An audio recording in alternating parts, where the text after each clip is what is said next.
All right, people. It's another edition of the New Breed Podcast, the world's best fuck new metal, whatever music podcast, new metal adjacent. Two dudes who were there. Although we're not talking about new metal this week, I'm one half of your hosting duo, Jay Horsecow. With me, I have my partner, crime, the notorious TIM, Tim Richard Jr. Tim, how goes it? Great. Can't wait for Ti- this episode. Tim has dialed into this episode, so we're going to do something wildly different, everybody. So please don't turn it off. Just give us another minute and just listen. A couple weeks ago, Tim and I did an episode on New York hip hop because Tim is a big New York hip hop fan. I was familiar enough that we can kind of have a conversation around it. Well, I said, well, why don't we flip it in the other direction to do something that's kind of weird and maybe a little bit esoteric that I like? And Tim's a good sport, so here we are. So this week, kids, we are going to talk about the history, the rise, and the fall of the record label known as Moonshine Music. I don't know if you can see this. This is actually a metal CD case that I I do have see. with all my Moonshine stuff in it. So, Let me ask you, did that come like that or did you put them in there?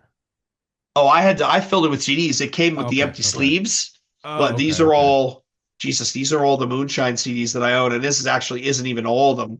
This is just the ones I could find and put back together. Oh, wow. It's all dirty and colored and stuff, but one of my favorite things that sits behind me in the shelf. So let's start with um, what does electronic music look like, right? The label was established in 92. So before EDM, electronic dance music, we're going to use the term EDM, even though I fucking hate this term. Before this it starts coalescing behind major labels and events and tours and things like the big, the thing in EDC in Vegas.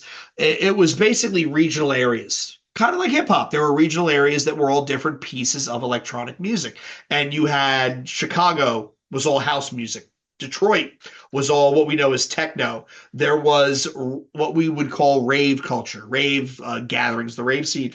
This is in LA and this is in New York. So there wasn't a commercially distributable product. We use that term, a nationally distributable project for electronic dance music because it was all in pockets with different sounds in different places. And at this time in 92, the only place that people found new electronic music was the 12-inch vinyl, 12-inch single, which, if you think about it, logistically, carrying those things around is a pain in the ass. Transporting them is a pain in the ass. Shipping them is a pain in the ass. Carrying them, financially, they weren't cheap. You know, vinyl is basically dead at this point in 92, but they still weren't cheap. It created a hurdle. And in those areas like Chicago and LA and Detroit and New York, there's islands of interest in this sound, in this scene. But nationally, if you're in Sheboygan, right, or you're in Slipknot country in Iowa, you're not getting much of this because there's no way to distribute it. There's no way to come across it. This is 92 is very, very, very nascent internet, right? Like, I mean, internet is just basically starting at that point. What do So you there's have? no What do you have? A fucking 50 megabyte fucking hard drive? you have the MSI from War Games that you're plugging the phone in and yeah, you're calling up with the Whopper playing Global Thermonuclear War. So everything is very niche. It's in very niche markets in different places. Your 12-inch vinyl single is how you get your music around. And there was no way to achieve what record labels would prefer to get, which is the economies of scale and the stuff that comes from growing through a national scene. In 1992, two guys by the name of Steve Levy and Ricardo Venus, however you say it, Vinas, Vinas probably, formed the record label Moonshine Music, and their headquarters is in West Hollywood, California. And what they saw as the opportunity is everybody's distributing this stuff on 12-inch singles. Big, they're heavy, they're bulky, they're expensive to produce. Why don't we change the game? And instead of distributing vinyl singles, we're going to do CD compilations. So instead of doing one 12-inch single with an A and a B side, one song on each, they're going to do compilations with CDs. Reason being, while major U.S. retailers like the Walmarts, your Targets at that time, they're not carrying a whole rack of 12-inch singles from EDM artists. They would, however, stock CDs because everybody carried CDs. Shit, I bought my first copy of Persistence of Time at a Kmart, more than a Kmart. So what they allowed this to do is this strategically allowed them to get this music to a larger audience and build that economy of scale because you're putting it into a medium that retailers were more likely to carry and or utilize and sell. And they were one of the first record labels to commercialize this genre on a national scale, not a local scale, but a national scale. These guys literally built the gateway for millions of Americans to discover electronic dance music. And not just through how at the time was niche markets and underground raves and warehouse parties. This is through commercial mass market retail. And they were able to, what they were trying to do was take what amounts to a DJ set at a rave and condense that into a palatable CD so it bridges the divide and gets it into people's houses. Tim, this makes total sense, right? As a guy who's not even a fan of EDM, you can probably see, can you see the echoes and parallels to how hip hop actually distributed themselves and what they started to Well, do? you could see the parallels with pretty much metal as well, because you this happened with that as well. Agreed. Yeah, because if I mean people listen, if you're young, if you went into the Wall or Sam Goody back in the day, there was always the singles, the disc where you would have like maybe two, three songs on it. It was like a Japanese import, and it'd be fucking $80.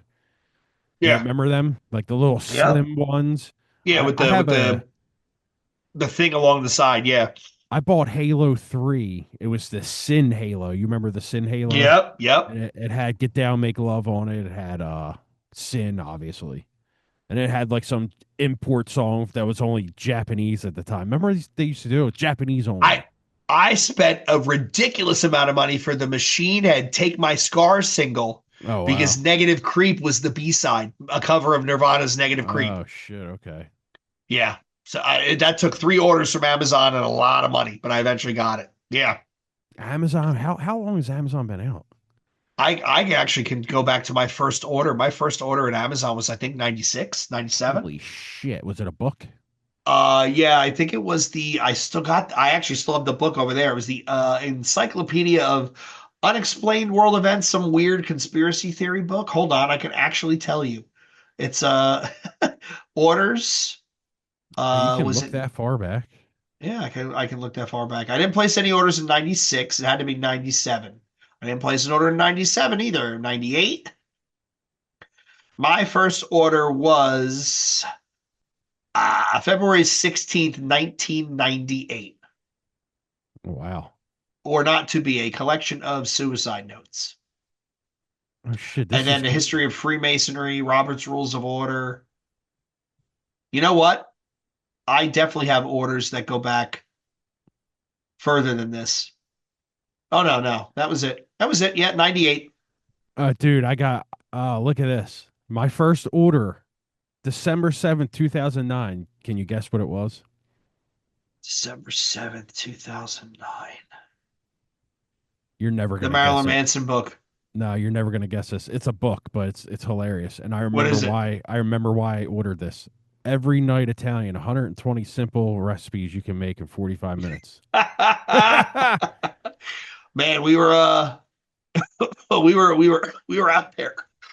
Oh, I can also tell you that I can tell my brother and I were splitting an account. We were sharing an account because I have all sorts of stuff here from Stanley Kubrick. I have all sorts of stuff on the Book of Revelation. My brother's film stuff. So wild times. Anyway, back to Moonshine Records, right? Back to Moonshine Records. So these guys are figuring, hey, let's put together a compilation. We're gonna do it on CD. The first label release zero album MM0001 is Techno Truth, which was a compilation, and they literally printed this just to test how commercially viable this idea was, and will it allow us to grow and to sell more? And it worked. It worked. The one founder, Steve Levy, I found an interview where he talked about how making money from selling 12-inch singles was impossible to support an actual record label in the US, and the comp was the inevitable route to generating capital. And the way Moonshine worked, and we're going to come back to this because their benefit and what got them off the ground actually turns out to be their demise. The Moonshine music would acquire licensing rights for already successful dance tracks, primarily from UK and European artists, and would repackage it as a DJ mix comp album compilation targeting US consumers. Moonshine ended up releasing over 250 compilation albums in their lifetime, Damn. nearly all of which were DJ mixes. All of them were DJ mixes. Wow. As they're doing this, they quickly establish themselves as, hey, this is what we're doing, and this is kind of the label you want to get in on. They had a very diverse repertoire, right? So it wasn't just all the same. We talked about how there was some house, there was some techno, there was some funk, deep soul, rave stuff. For people who don't have the ear to this, it's going to be like, well, metal is metal, right? They're going to make the same argument. Well, the same argument can be made. We talked about it in hip hop. We're going to talk about electronic music. There's all different types. Moonshine tried to capture or capitalize on these different types, these different subgenres, by making compilations aligned with that trend. So, for example, they did Law of the Jungle, which was an entire series. They started in '94. This was all jungle music, so drum and bass, right? This is that sound. They also had a series called Psycho Trance, which was all about trance music. So this is your typical house, like zone out type stuff. One of the interesting things what would you say is trance that I would know? Trance is more, when I think trance, I think of like the Limelight type club sound. I think of um let's see here. What Because artists? it sounds like an interesting genre that I might Here we be. go. Armin van Buuren. That's almost who I was going to go to. Or Tiesto. And it's dance. Uh It's dance though. yeah. Yeah, Ferry Okay. Corsten, Paul Van Dyke. Tiesto's probably the biggest name you're going to come across. Okay.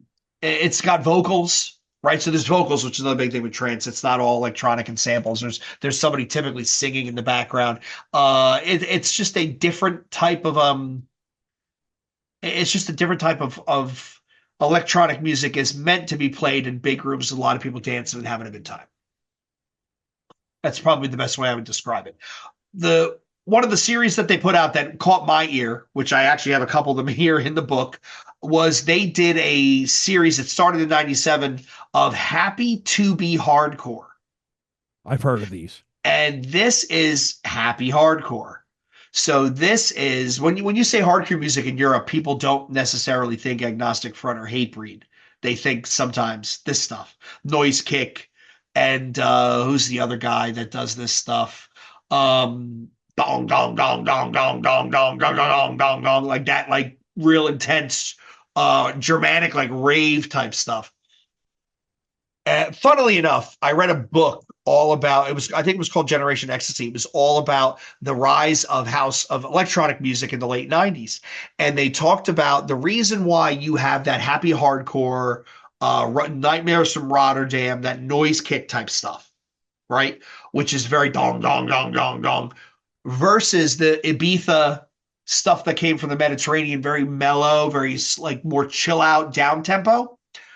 It goes down to the ecstasy that the dealers were selling at the time. The stuff that was in Northern Europe, the Netherlands, Germany, Austria area, that was ecstasy cut with speed. Hence the dong, dong, dong, dong, because you're amped up, you're ready to go. The ecstasy that was typically sold in the south of France, in Spain, around the Mediterranean, Ibiza, was cut with barbiturates, which is a downer. So this is why you have that chill out, chill wave zone, down tempo chill zone type stuff for the techno coming from that geographic area. Whereas northern, it's like, what are these guys on? It's what the ecstasy was typically cut with, which is really kind of fascinating. Back I've to done a few nights of that in my day. back to Moonshine. Because they were a national distributor, because they were doing compilations, and because they were doing different series of different types of subgenres in the music scene, this allowed them to basically formalize and create these categories. They took a niche genre and make it its own thing, and this allowed them to move the stuff out of these regions and clubs and into this large scale, marketable, commercially viable enterprise that is suitable for retail, right? Put it on the shelf. Happy to be Hardcore was called out by Billboard magazine in 2002 as probably the most significant event in their history because they took something that was an underground sound that nobody else had heard of and they made it big and they put it out there. While Happy to Be Hardcore is one of the biggest things they've done, probably the most famous thing that Moonshine did is they did a series called the United DJs of America. And this was different different artists from different parts of the United States showcasing what they typically spin, what their DJ sets are like. And this allowed them to they started moving away from being a redistributor, for lack of a better term, of European EDM, an importer, if you will, and now they're a promoter and an active creator of domestic US DJs, American DJ talent, which is really kind of cool. So when they do this series, they do Little Louis Vega from New York. They do Josh Wink for Philly, right? He was around. Remember, Tim? He was around for ages. You couldn't trip and fall without that dude playing an event somewhere in the city. Mark Farina, San Francisco. Doc Martin from the West Coast. Frankie Bones from Brooklyn. Kimball Collins from Orlando. This allowed them. They were growing their own stars on the backs of the compilation albums that they were creating. And now you have Josh Wink is now a nationally recognized figure in the DJ scene as opposed to a local Philly guy. This, however, we'd be remiss if we didn't say the finances underpinning this, the financial stuff underpinning this is really kind of sophisticated. So they would generate cash flow from the licensing stuff, the safe bets. So this is Psychotrance and all the stuff coming over from Europe. And then they would get that money in and leverage it to fund United DJs of America, right? So they would take the money from the sure thing and kind of risk it on a bet. This allowed them they capitalized on what was an established trend, an international trend, but they also could invest in nurture and homegrown talent, which is really kind of cool. So they were doing both sides. So Moonshine ends up as an incubator for American talent. And the other thing is Steve Levy in an interview talked about how they were not looking to achieve hits or break these artists by the first or second album. What they were trying to do is he said, we're trying to build these people up.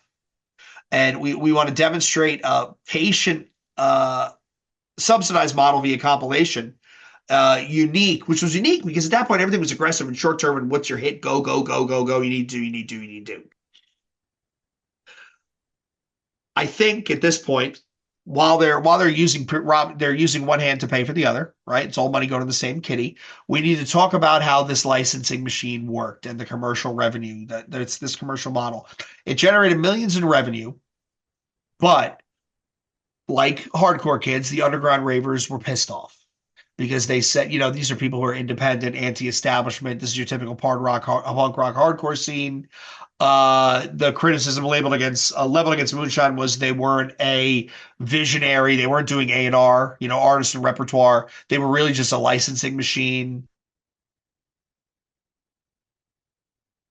Chalked up Moonshine's success to quote unquote smart business people with access, as opposed to somebody who's truly being creative and trailblaze. I would disagree. Sorry, I truly disagree because the creative trailblazer was them putting together all these things into a compilation and taking it, finding a way to distribute it nationally in the States when no one else could figure it out.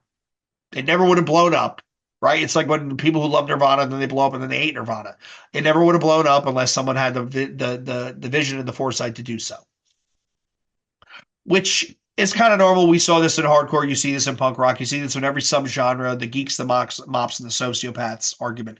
When a subgenre gets exploited and blown up and commercialized. And I don't think it's fair. I mean, they were hosting Moonshine was able to achieve mass market distribution even somewhere like California, which was basically the underground wave capital of the world at that point. They were able to achieve this. California. Wave? They had the opposite. They had the largest U.S. underground rave scene, California. Oh wow! All over LA. I all would over think that LA. that would be New York City for some reason. So would I, but then you think about this New York at the time. So this is the mid to late 90s. Oh Uh, yeah, we yeah, talked about yeah, yeah. we talked about the Limelight, right? We talked about that documentary with Peter Gadian, the Tunnel, Club USA, the Limelight, like all these things. These were huge, huge venues. You had the venues in New York. LA is, and people don't realize until they've been to LA how fucking sprawling it is. It is Yeah. just a flat, sprawling city. So it kind of makes sense. New York had the infrastructure for it. They had the nightlife already set up for it. God, I hope someone can rescue the Limelight and turn it back into a club. I really do, because the deconsecrated flea market and the restaurant, it's a terrible, terrible, terrible idea. Somewhere Jimmy Ferrari's ear just started ringing because I said that out loud. We have these counterculture people. We have it in every music scene. They didn't like Moonshine. They said they were just trying to make money off of it. But I think that's not fair. I think that they were those compilations kept the lights on, kept the music state, the music sound, the scene moving forward. They used their income from foreign licensed tracks to grow American artists, which is really kind of cool, right? It's like you invest over here, you make a lot of money here, and you dump it back over here. Well, record labels do the same thing. Absolutely. Nickelback, Nickelback, and Slipknot subsidized Glassjaw for Roadrunner, right? Am I Right. wrong? Not wrong. Am I wrong? Fear Factory and Machine Head subsidized Carmen to Burn, right? Do I keep Uh, going? I should keep going. yeah, go ahead. Earth Crisis. Let's say Earth Crisis. Well, no. You need to see. Here's where you need to go into like the shitty, like Taking Back Sunday, Atreyu, subsidized Dead to Fall for Victory Records, or Between the Buried and Me. Right? I'm not wrong. We'll keep doing this hours. But again, they used they used European intellectual property, commercial intellectual property that they were paying licensing rights for. Again, they weren't stealing it, they weren't booting it, they were paying for the rights to use these songs. They used that to create the infrastructure in the states that allowed this to grow. And then they started doing domestic A&R. We're going to fast forward to the turn of the millennium, right? We're going to fast forward to 99, 2000. At this point, Moonshine has done over 250 compilation albums. Billboard magazine published the Moonshine timeline in April 2002. In 97, Steve Levy estimated the label's market value to be over $10 million. Bam. And that was his valuation achieved solely through constant reinvestment of profits by compilation sales. They also released they started doing DVDs. I actually had a Moonshine Over America DVD. I got rid of it, and it's one of those things I wish I'd have kept because now you can't find it. But they started documenting what that rave experience looks like and putting it on a home DVD. It's not the same. You don't get the smell and the ecstasy right at home. But it also showed that they were forward thinking. They were looking ahead. They saw how all this visual media and music was converging, and they tried to get out in front of it. Tim, I want to throw out some names out there, some artists that you may or may not recognize, or our listeners may or may not recognize. These are probably the biggest names that you would come across if you were to go through the Moonshine catalog. Um, First one is obviously DJ Keoki. So he is probably one of the most recognizable and famous club icons of the era. Uh, Dave O'Day.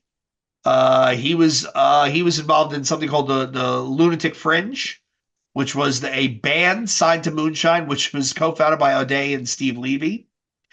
Christopher Lawrence, DJ Micro, D Fuse, Anabolic Frolic. He's the Happy to Be Hardcore guy. He did almost all those mixes. These are trance guys. These are hard dance DJs that they built an American sound. Right, all their stuff you can find it in a lot of places. And then they did stuff. The West Coast house had more breakbeat type DJs. So this is DJ Dan, funk. He played funky techno, what we would consistently call house. He actually showed up on a UK chart with a track called Needle Damage. He did DJ Baby Ann, AK 1200. He did Moonshine did Diesel Boy, which was a drum and bass artist who's actually really, really good. He did a 2 CD set that's unbelievable.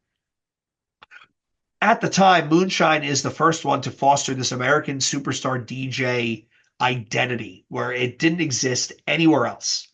The European artists were typically considered more producers than DJs, right? They were a producer who just put the song together and it kind of launched. Well, they were driving the personality and the face behind the identity, right? So here we go. Marshmello, Dead Mouse, There's some names I uh know right there. Avicii, they all owe their debt to what Moonshine was doing. Not obviously because he's European, but Marshmello I think is American. Dead Mouse is American.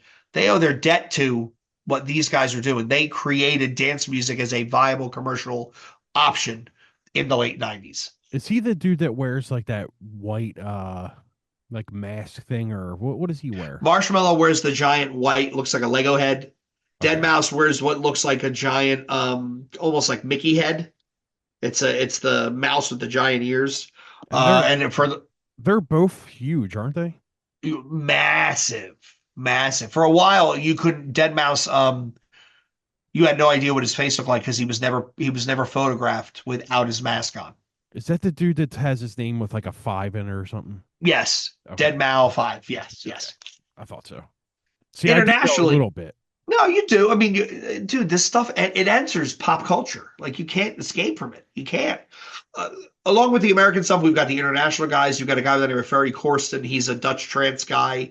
He did Global Transmissions. Carl Cox. This is a techno guy. I have a lot of his stuff actually was in the book here. Tall Paul, who's a UK DJ. His mixed live stuff was amazing. Goldie, Dave Ralph, Boy George. I have a Boy George album. Right. So here we go. Let's talk to what Jay's got in the archives here. So Mixed Live was their other series where it would be a DJ at a particular club and they would record it. I've Oh got shit. Mixed Okay. Live, Tall Paul at Giant in Los Angeles, Ferry Corsten at Spun Day in Los Angeles, Tall Paul at Club Space in Miami, Carl Cox at Area in Detroit. Oh, that Carl there Cox. you go. That makes Yep. sense now. Why I didn't think of this. Yep. Miami would probably be a huge hub for that. Huge, huge. Yeah. Carl Cox with a Crowbar nightclub in Chicago. Donald Glaudet at Nation in DC. This is one of my favorite ones. You've got Happy to Be Hardcore, Chapter 2.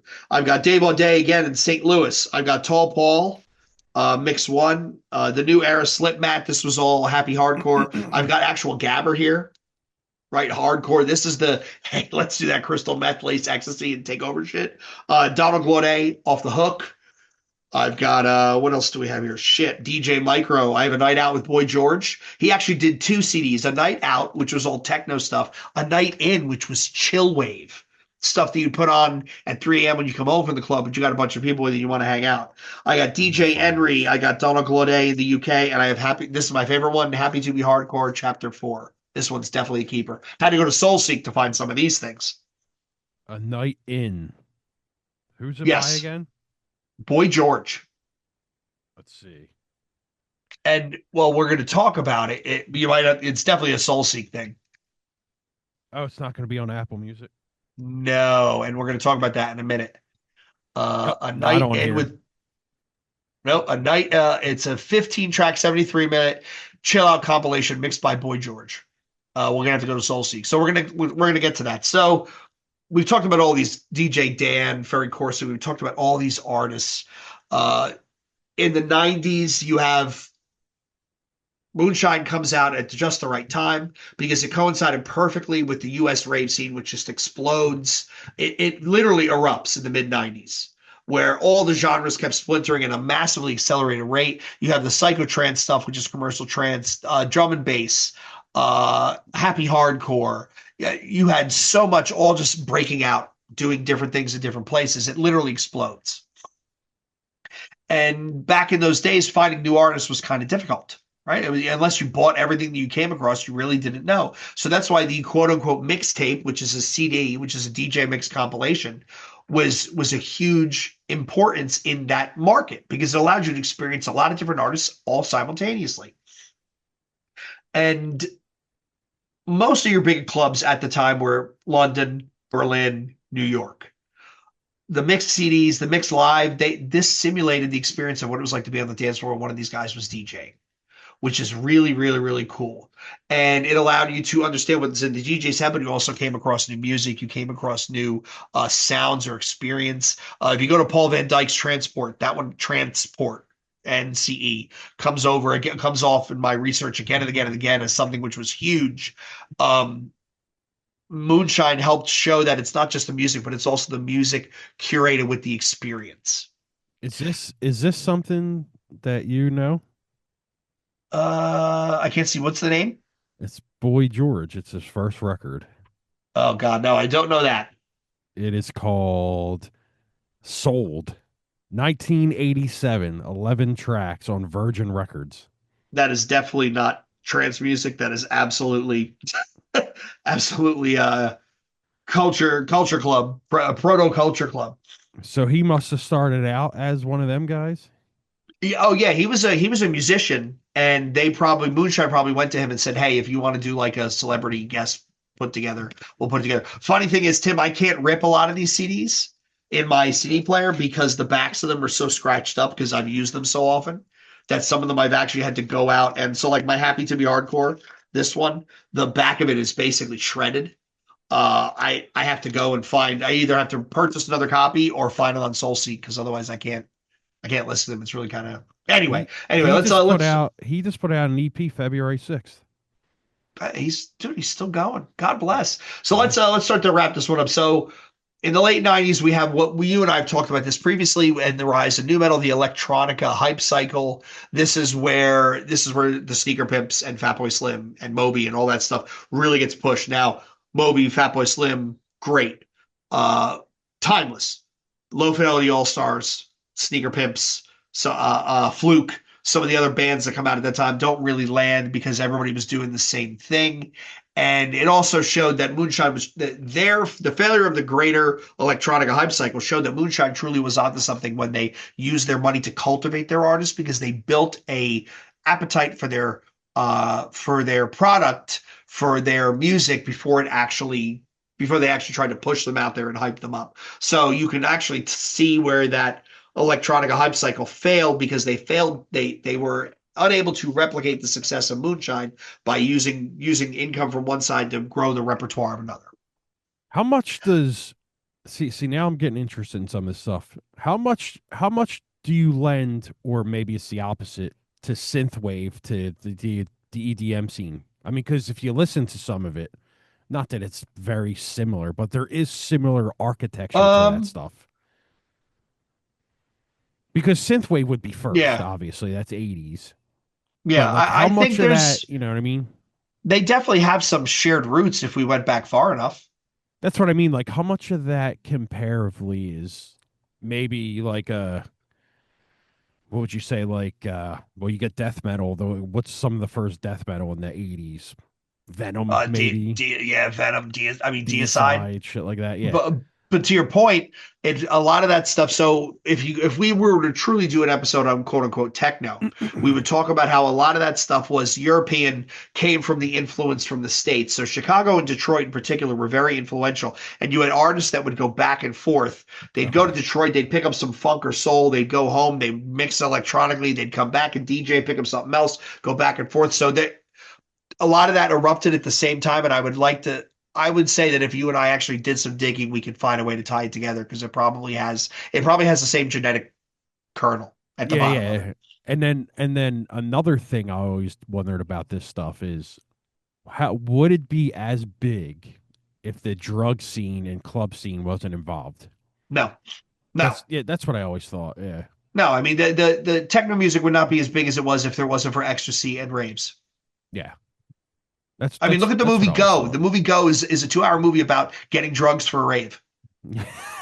It's a great movie, by the way, but it's about getting drugs for a rave. I don't think without the pharmacology, this stuff gets as big as it does. I don't. I How don't. about how about It's a the maelstrom. fashion of it? What was the fashion of it? Oh God, whenever I think of the fashion, you know what I think of? I think of Can't Hardly Wait Uh and Seth Green's character with the goggles and the big pants, yeah. right? Like, but think about it, like the raver kids are wearing big pants, but so were the new metal kids. Hmm. You know, Jenko wasn't just Limp Bizkit. It A lot of wasn't. neon, Yes, a lot of neon and straps and goggles and all sorts of a lot just of goofy, bubbles. a lot of bubbles and sweatbands and Remember Philly had club shampoo? yes, Yes. I valeted at so many of those places. Like Josh Wink, like I remember him showing up at all sorts of places. Egypt, right? All those Oh clubs yeah, that were on Egypt. Delaware Yeah. Ave, I valeted at almost every single one of them. I think the only one I didn't valet at was I did Baja, I did Gotham, did the eighth floor, I did the warehouse, I did Egypt, I did Rock Lobster, I did Kathmandu, or we used to call it Kathmandu because it was always all guys. Um, That's yeah, I hilarious.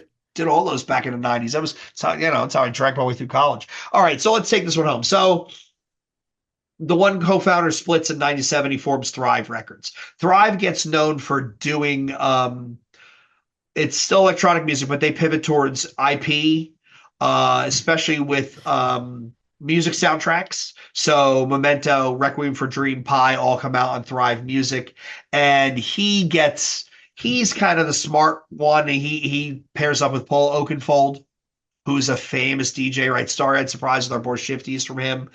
Deep Oh, Dish. okay. I knew that name Um, sounded familiar. yeah, he was starting to see the writing on the wall that this licensed CD compilations was not going to be the future, and they needed to diversify from it. So this guy leaves in '97. Uh, Moonshine keeps going under Steve Levy, reaches its peak in 2002 when Billboard writes it up.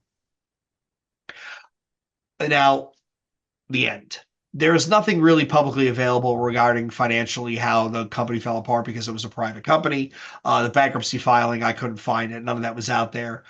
But the failure is largely attributable to the macroeconomics of their core business model. So when things go digital, Napster comes out, iTunes comes out, right? Singles come out, all this online streaming comes out. Unauthorized MP3 file sharing basically killed them overnight because it undercuts CDs. And people stop buying CDs because why would I buy a CD when I could just wait 2 hours and download it at home? Which was Moonshine's sole, source of repeatable, predictable profitability. So CD sales are collapsing. The financial engine that funds their domestic A&R falls with it, and everything just stalls. And with that, you have the electronic music, the electronic explosion, where now this stuff is accepted in the mainstream. So the major labels are all piling in, which now drives up the cost of licensing music. It's harder to compete against other major labels with deeper pockets when you're trying to sign artists. They're also going and grabbing shit from Europe. So all these things combine to form this maelstrom. There's basically just margin compresses Moonshine. Their whole advantage goes into the toilet. And when the compilation market gets over saturated, it erodes their position, and that's basically the end of it. When did they finally fold? I don't know if I was able to find out when they finally fold. Um, but again, the long-term problem is that licensing trap. So if you try to find a lot of these Moonshine albums that I've ranted about, none of them are on streaming. Nearly none of them, Hmm. because you would need to pay for the licensing for each individual song in order to license it and then put it on a streaming, and then you'd have to kick back money with streams. It's sad. Like if you go to the place where you can find most DJ stuff is Beatport or Track Source, where you can find a lot of this EDM electronic type music. Uh, Many times you'll see an album which only has one track, maybe two, because they were originals by the DJ. They weren't the licensed stuff that was fed into it. And the licensing, they didn't license in perpetuity. They licensed for territories and or duration. So major labels that own the masters outright, they get to do whatever they want with it. Moonshine, their ability to maintain their catalog relied on their ability of renegotiating hundreds of licensing agreements with individual artists and labels. So you can imagine the overhead that went with that as well. Oh my god. And it's one thing if you're making a lot of money selling CDs, you can afford to pay for the help to do that. But when that CD market collapses, you got no leg to stand on, and it's untenable. It's untenable. The one term I saw used to refer to it was digital ghosting, and there was an article I found which talks about the perils of relying on short-term licensing for long-term intellectual product management and cultural preservation. And it's true. Like everybody, who were U.S. ravers. You can't find anything Moonshine online. You can't find it now. You cannot replace the physical media because nobody sells the CDs. You got to go through eBay, or you got to find it on SoulSeek or a torrent site. And while they were genius in licensing tracks and CDs to grab compilations to grow their other business model, it it kind of bought them. It bit them in the end. It bit them in the end. So to take this full thing home, right? I know there's been a lot of me talking. Apologies, everybody, if you've been with us this long. Good on you. Send me an email. I'll get you a T-shirt. Uh, Again, Moonshine for me, this was really formative. This comes out in 92. It's all compilations. I found such great stuff. I still listen to DJ Micro. I still listen to Keoki. I still listen to Tall Paul and Donald Glaudet. These guys, a lot of these guys are still DJing. So it's really, really cool to see. And it was, while Moonshine was shit on for, oh, you're commodifying our anti-establishment's trend and ethos of the rave scene. Look, it was going to happen anyway, people. It was going to happen eventually. At least these guys tried to keep it underground and give it a go, and were able to build a stable of artists that went on to do great things. And that's better than just getting flat out exploited by like an Epic or a Warner Music. Sorry. Find some of this stuff on SoulSeek. If you're looking for audio rips, reach out to me and I can rip what I can. It was a really cool moment and a really unique time, and they did something really different. And the interesting part about how it falls apart, but also why you can't find any of it, is all due to licensing. I find is a very interesting cautionary tale for anybody who's looking about doing a record label or albums in the future. So what do you think, Tim? This is a lot of me talking because this is my nerd boner. What do you think? I think that this is music that's very tough to listen to for me because it's like, Okay, it's not that it's bad. It's just I get very bored very quickly with it. You know what I that's mean? fair. It's not for everybody. Yeah. But your enthusiasm for it is crazy. Dude, I remember I my first job out of college, we had a vendor in, and we went out drinking, and we ended up at Chemistry in Manayunk. And the Yankees were playing in the World Series and went to extra innings, and it was one of those nights where they turned the taps off, turned the lights off, and let us stay till the end of the game. Game ended at like 3 in the morning. I drive home from Manayunk to Mount Holly, New Jersey, hour and 20 minutes. Damn. The next morning, I'm driving back into the office. I got all the windows down. I got Happy to Be Hardcore Volume 4 playing at full volume. I'm doing like 75 miles an hour down 295, and I realized I am still wasted. I'm still wasted. So it was Into the office. into the office. And it just we talk about how music triggers memories and certain things when you hear it at certain times, you remember certain times of your life. When I think about this music, those are the years that I think about when I was first doing mortgages and I was out of my mind. And then I got dumped and I tipped over the edge, and it was a good time. It was a really wild good time. And this music, it's sad that others don't get to listen to it. Or won't be able to experience it the way I did, but it truly was formative for me. I used to have a Moonshine Records T-shirt, I had a hat, I had the whole nine. Most of that merch has gone the way of the dodo. I still have this book though. I kept the book because it's a decent keepsake. But yeah, man, it's not for everybody, but I kind of dig it. No, yeah, you've always been all about this stuff, and I just never got into it. So It's just a weird part. I have funny stories of pulling into like places with my windows down and techno blaring, and people look at you like you're the most Eurotrash person in the world. It's kind of amusing. So anyway, hope everybody enjoyed this. If you didn't and you stuck around, again, send me your address. Maybe I'll send you a T-shirt or some stickers or a magnet or something. We might do more of these in the future where Tim and I go down some weird niche rabbit holes of stuff we're interested in. So please leave us some comments on both the hip hop episode and this episode. Let us know if you liked it, if you were interested, what other weird niches you're into. Maybe we have you on as a guest. You can act as a tour guide and take us down through some wild rabbit holes. Like maybe somebody really likes, I don't know, I don't know, just no noise. We're not doing anything with noise. Like I don't want to listen to like a printer rebooting for 40 minutes. Like it's like I'd rather listen to Dave Matthews for all eternity. Let's put it that way. God. God. I actually saw a memory pop up on Facebook. It was one of those memes, and it said, I got COVID, so I have no taste. I have no taste, so I can enjoy Dave Matthews. It's a picture of him like, Ugh. and I'm like, get me out of here. All right, people. Newbreed_podcast, Twitter and Instagram, newbreedpodcast@gmail.com, 267-297-4627 for all of your voicemails. New episodes every Wednesday at 12 p.m. New reaction vids every Friday at 12 p.m. Thanks for tuning in and listening. Hope you enjoyed it. We'll see you again soon. Cheers.